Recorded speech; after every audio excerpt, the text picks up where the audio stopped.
फोड़कर उसके अंदर का फल निकालकर उस फल को शिवलिंग पर चढ़ाकर एक लोटा जल शंकर भगवान को समर्पित कर दिन होना चाहिए मंगलवार। कौन सा दिन होना चाहिए? जम के बोलो जरा, मंगलवार। समर्पित करो। उसके बाद में आप विवाह के लिए अगर समर्पित करे हैं तो विवाह में देरी नहीं होगी। व्यवसाय और व्यापार के लिए या नौकरी के लिए समर्पित करे हैं तो उसमें देरी नहीं होगी। एक पत्र में आया है, सुन लीजिए, बड़ा सुंदर संवाद है। शिव महापुराण की कथा कहती है, मंगलवार को अगर शिव जी के मंदिर में, शंकर के मंदिर में जाकर एक लोटा पानी चढ़ाया जाता है तो हमारे कार्य में उन्नति होती है। हाथ में जल का पात्र हो, शंकर के मंदिर में जब तुम जा रहे हो, शिव के पास जब पहुंचो, जल से हाथ, जो लोटा जब जल का तुम बाबा को समर्पित कर रहे हो, जल चढ़ा रहे हो, उस समय पर बाबा से जरूर कहो, बाबा बहुत दिन हो गए, बहुत दुखी हूं, ए मेरे शंकर, मेरे कुबेरेश्वर महादेव, मेरे महाकाल राजा, मेरे इस हाथ को अब तुम पकड़ लो बाबा, बहुत दुखी हूं, अब तुम थाम लो बाबा।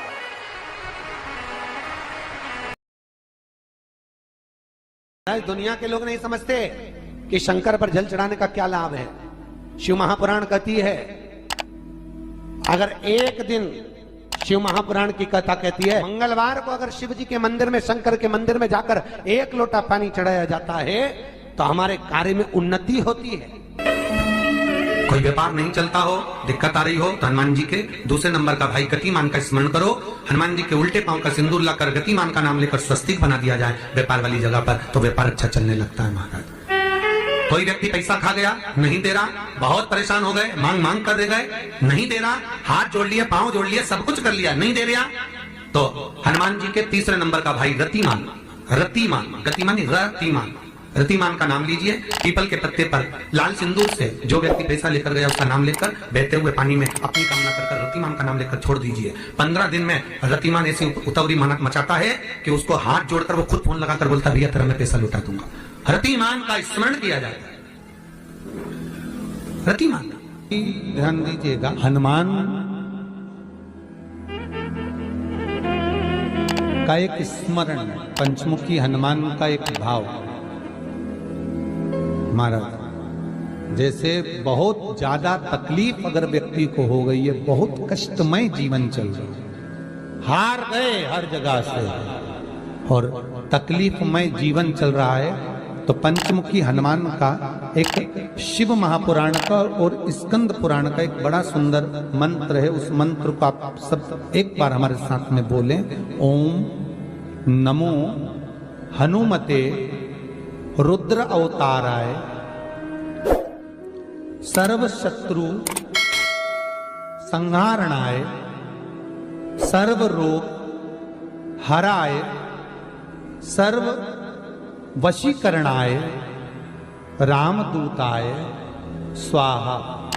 बस इस मंत्र को हाथ में काली तिल लेकर, एक जौ लेकर और गूगल लेकर, थोड़ा सा उसमें गाय का घी डालकर, कंडे को या अग्नि को जलाकर इस मंत्र का 11 बार 21 बार जाप कर कर अपनी कामना कर कर छोड़ दीजिए। कैसा भी रोग हो, बीमारी हो, कष्ट हो, दुख हो, तकलीफ हो, 21 दिन के अंदर वो आनंद आना प्रारंभ कर देता है। इस मंत्र, स्कंद पुराण का, शिव महापुराण का ये मंत्र मूल पंचमुखी हनुमान सुख देंगे। और एक और चीज याद रखिए महाराज, यदि कोई काम के लिए जा रहे हो, कोई व्यापार के लिए जा रहे हो या नौकरी करने के लिए जा रहे हो और लगी नहीं रही, बहुत तकलीफ पा रहे हो, सर्विस ही नहीं लग रही, बहुत कष्टमय हो गया, तो निवेदन करूंगा 5 पीपल के पत्ते पर बेसन के 5 लड्डू घर में बने हुए, गाय के घी के 5 लड्डू रख लो। उस लड्डू के बीचों बीच एक आटे का दिया और उसमें तिल्ली का तेल डालकर इसी मंत्र का प्रयोग कर कर पंचमुखी हनुमान का किसी भी हनुमान के मंदिर में जाकर, दक्षिण मुखी हनुमान के मंदिर में जाकर उसको रख कर आ जाइए। इसके बाद आप उस काम के लिए जाइए, आपका काम सफल हो जाएगा। आपको किसी को नहीं कहना पड़ेगा कि हाथ जोड़ना नहीं पड़ेगा, किसी के पांव नहीं पड़ना पड़ेंगे, तुरंत काम होगा। बस इस मंत्र का स्मरण कर कर, पंचमुखी हनुमान का भूतेश्वर जो मंत्र है वो सुख देने वाला। पूरे घर में वास्तु के हिसाब से केवल एक दीवार ऐसी होती है जहां पर हनुमान जी का चित्र लगाया जाए।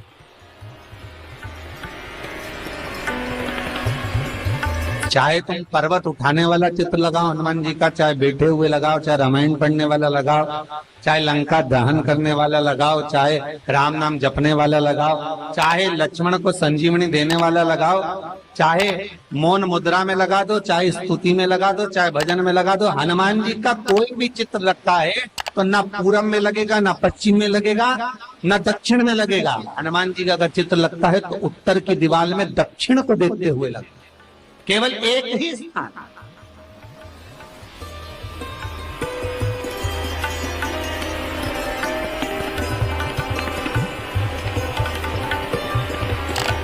जैसे पूर्वजों के चित्र को, पितरों के चित्र को, गए हुए हमारे जीवों के चित्र को दक्षिण में विराजमान किया जाता है, उसी तरह हनुमान को उत्तर में विराजमान कर कर दृष्टि दक्षिण में कर दी।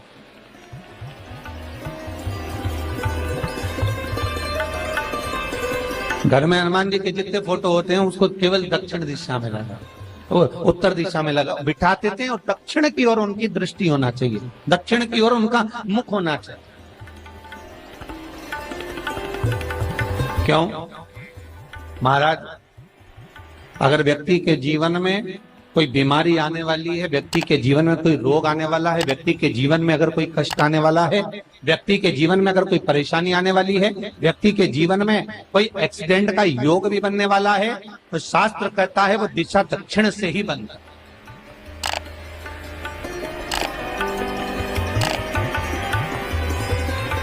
ये दक्षिण जो दिशा है ये यम की दिशा। यहाँ संपूर्ण परिवार के साथ यमराज अपने आनंद में निवास करते। और जब हमारे घर में, हम ये नहीं कह रहे कि आप हनुमान जी का फोटो लगाओ, हम ये भी नहीं कह रहे, आपके घर में हो और आपने अगर विराजमान कर कर रखा है किसी दिशा में, तो हमारा तो निवेदन रहेगा, अभी तक आपने अगर जैसा रखा, पर एक बार दिशा बदल कर देखना कि रोग, बीमारी, कष्ट, दुख, तकलीफ में आपको लाभ मिला कि ना। हनुमान जी ने केवल दक्षिण दिशा की ओर अगर मुख कर कर हमने विराजमान कर दिया, फोटो ही विराजमान किया। हम ये नहीं कहेंगे आपसे कि आप बाजार से फोटो खरीद के लाओ फिर लगाओ, नहीं, आपके घर में हो तो आप लगा दें, आपके घर में हो तो विराजमान।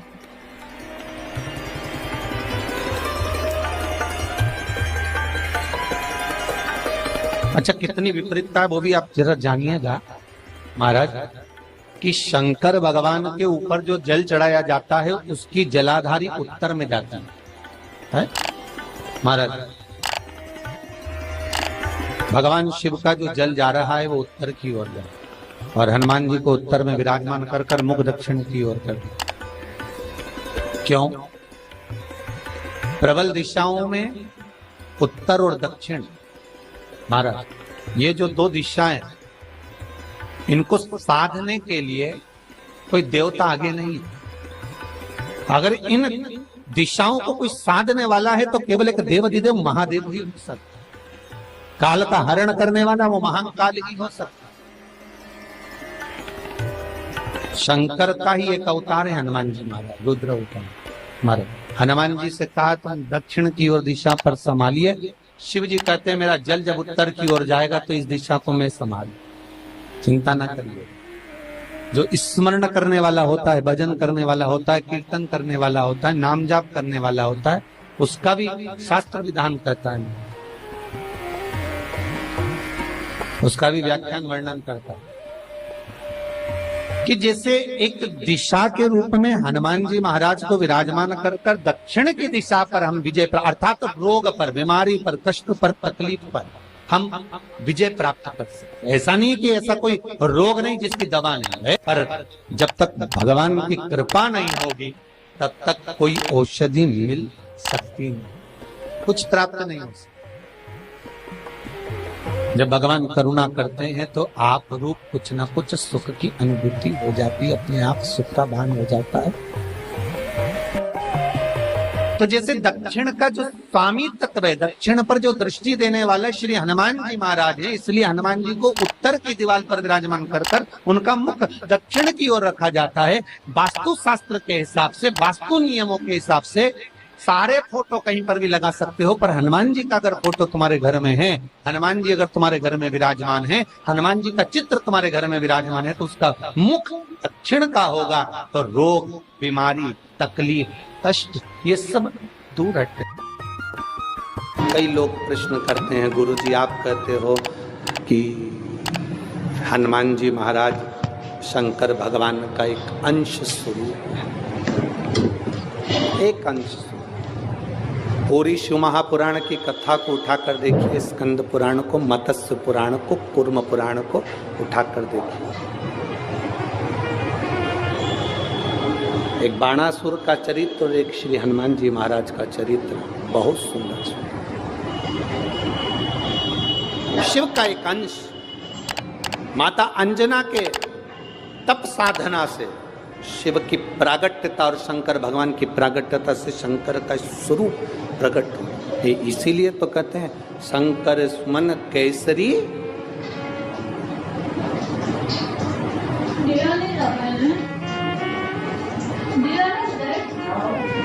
शिव का एक स्वरूप है हनुमान जी। हम तो हमेशा कहते हैं अगर आप हनुमान जी का भी दर्शन कर रहे हैं तो ये अंदाजा लगा कर रखें कि आप शंकर का दर्शन कर रहे हैं। आप शंकर का दर्शन कर रहे हैं तो ये अंदाजा लगा कर रखें कि आप हनुमान जी का दर्शन कर रहे हैं। सब एक, कोई भेद नहीं, सब एक, कोई भेद नहीं। देवताओं, आप एक बेलपत्र, जैसे आप एक बेलपत्र कि ये दो जो पत्तियां होती हैं, जरा ध्यान देंगे, ये दो जो पत्ती नीचे की रहती है बेलपत्र, आगे का भाग एक बेलपत्र और नीचे की जो ये दो पत्तियां होती हैं, इन दो पत्तियों के ऊपर एक एक शमी पत्र। ये दो जो पत्तियां हैं, इन पत्तियों के ऊपर एक एक शमी पत्र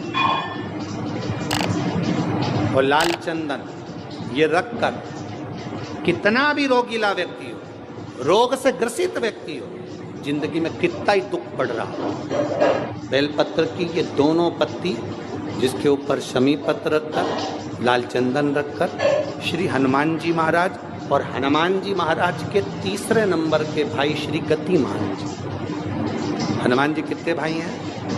6। उसमें हनुमान, रतिमान, प्रतिमान, मतिमान, गतिमान, तो जो नीचे के क्रम में आते हैं श्री गतिमान जी, उन गतिमान जी और हनुमान जी का नाम लेकर जो शिवलिंग के ऊपर समर्पित कर देता है, रोग का निवारण होता ही है, रोग मुक्ति होती है। मंगल का प्रदोष निकाल कर रख लो कि मंगल का प्रदोष इस दिन पड़ रहा है, मंगल की त्रयोदशी तिथि पड़ रही है, प्रदोष व्रत मंगलवार का पड़ रहा है।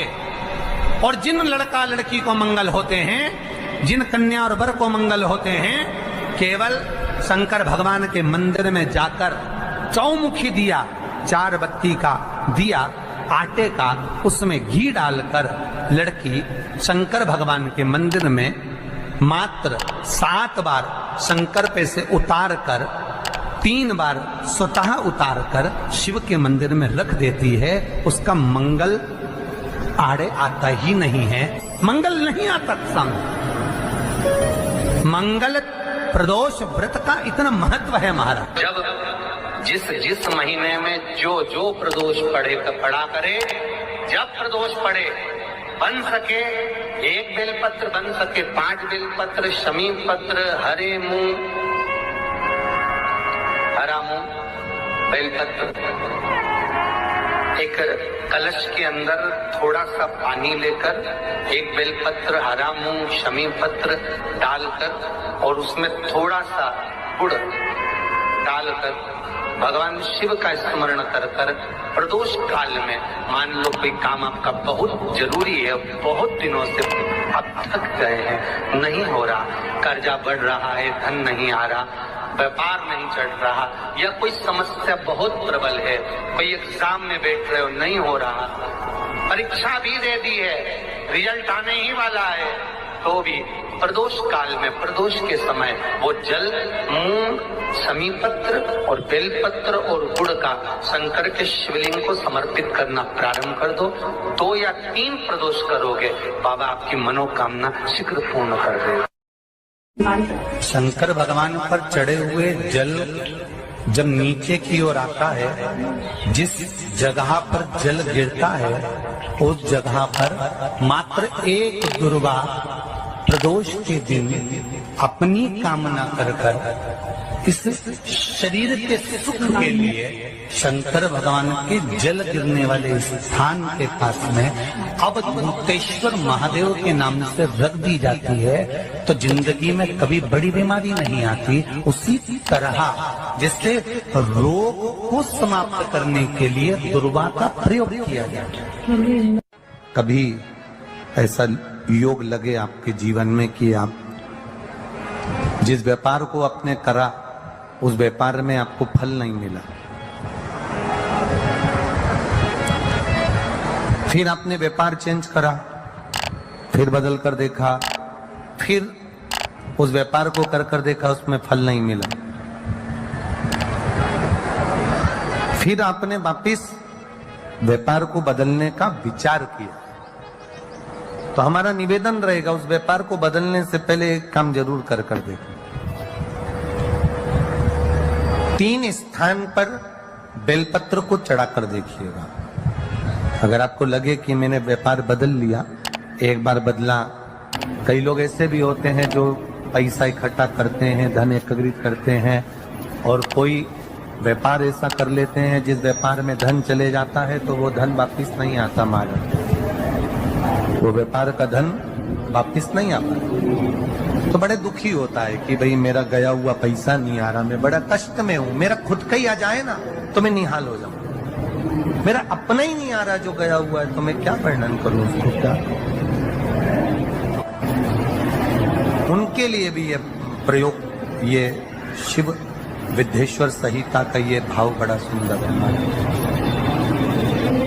आप व्यापार पर व्यापार बदल कर देख लिए, धन भी हमारा कहीं डूब गया, आ नहीं रहा है, तो प्रयास करना 3 स्थान पर चढ़ाई गई बेलपत्र हमें सुख का अनुभव करा देगी। बहुत ध्यान लगाइए। पहला, अशोक सुंदरी की जगह। अब ये बेलपत्र जब भी आप चढ़ाएंगे तो रविवार की अगर प्रदोष पड़ जाए, कौन से दिन? रविवार की प्रदोष के दिन ये प्रयोग अवश्य कर देखिएगा। ज्यादा बार नहीं करना है, केवल एक ही बार करना, बाबा स्वयं कृपा करेगा। अपने मंदिर में, अर्थात अपने घर के पास कोई मंदिर हो, शिवालय हो, देवालय हो, जहां शंकर भगवान विराजमान हो, शिवलिंग हो, ऐसी जगह पर अवश्य करें। हमें कहीं दूर जाकर ये प्रयोग नहीं करना है, अपने शिवालय, अपने जो घर के आसपास में शिवालय हो वो। एक बेलपत्र अशोक सुंदरी वाली जगह।